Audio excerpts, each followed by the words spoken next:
ធ្វើនៅទីនេះ4ឆ្នាំហើយទៅចុះឈ្មោះសិនទៅចាំចូលមកការិយាល័យខ្ញុំមានរឿងនិយាយខ្ញុំក៏មានរឿងចង់និយាយដែរ Can you ឈិនគិតស្អី你来公司有几年了吧4年了，从大四毕业实习的时候就在。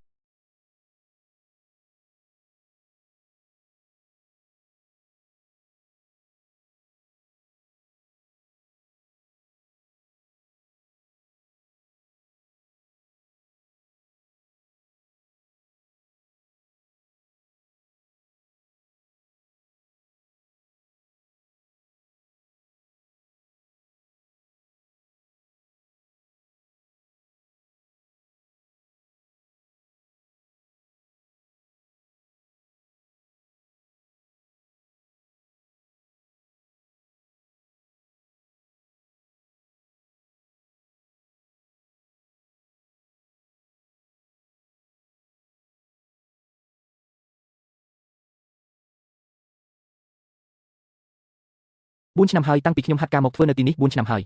ទៅចុះឈ្មោះសិនទៅចាំចូលមកការិយាល័យខ្ញុំមានរឿងនិយាយខ្ញុំក៏មានរឿងចង់និយាយដែរ Can you ឈិនគិតស្អីឬថាមានការកាត់បន្ថយបុគ្គលិកគេមិនមែនគិតតែពីកាត់ខ្ញុំចោលទេមែនទេបើពិតមែនអីចឹងចប់ហើយខ្ញុំថ្ងៃនេះមកលីឡែងព្រមទាំងសួរលោកនាយកពីរឿងរកទុនសង្ឃឹមថាគាត់យល់កុំឲ្យទាស់គ្នាធ្វើអីចឹងទៅប្រកល់ឲ្យគាត់បានបើមិនអីចឹងទេ